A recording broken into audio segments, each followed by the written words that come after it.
এই যে আজকে আমি রান্না করব নারকেল দিয়ে চিকেনের সাথে আমি কি কি মশলা দেবো। অ্যাকচুয়ালি এটা সাউথ ইন্ডিয়ানের রান্না।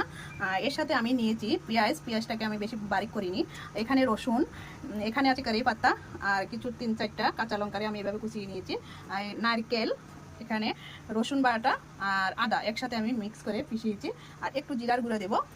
এখানে চিকেন মশলাটা দেবো এভারেস্টের। তাহলে দেখুন কিভাবে রান্না করি। এখানে আমি সরিষার তেল দিয়েছি 3 চামচ সরিষার তেল। তেলটা আমার গরম হয়ে গেছে। রসুনটা দিয়ে দিচ্ছি। রসুনটা আমি অতটা ফ্রাই করব না, আমি পেঁয়াজটা দিয়ে দিচ্ছি। তারপরে দেবো কড়াই পাতা। এখানে কড়াই পাতাটা দিয়ে দিচ্ছি। একসাথে আমি এগুলো দিয়ে ফ্রাই করব। তার সাথে কাঁচা লঙ্কাটাও দিয়ে দেবো। তারপরে আমি মশলাটা একটু হালকা ফ্রাই করে মশলাটা দিয়ে দেবো। আমি পেঁয়াজটাকে বেশি ফ্রাই করিনি, আদা ফ্রাই করেছি। রসুনের আর আদার মশলাটা আমি দিয়ে দিয়েছি। হলুদটা দেবো, লবণ দিয়েছি, লঙ্কার গুঁড়ো দিব, এভারেস্টের লঙ্কার গুঁড়ো। লঙ্কার গুঁড়োটা বেশি দেয়নি।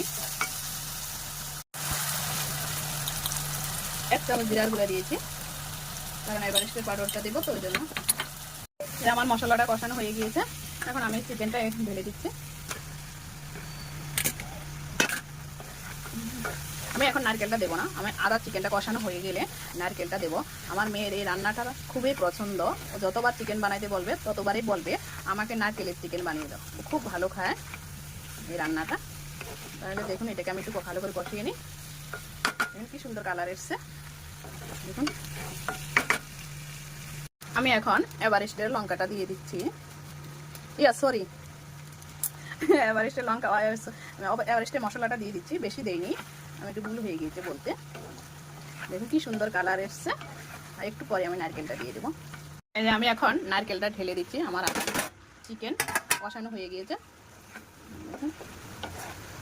কাঁচা নারকেলটাই ঢেলে দিয়েছি। এটাকে আমি এখনো কষাবো ভালো করে।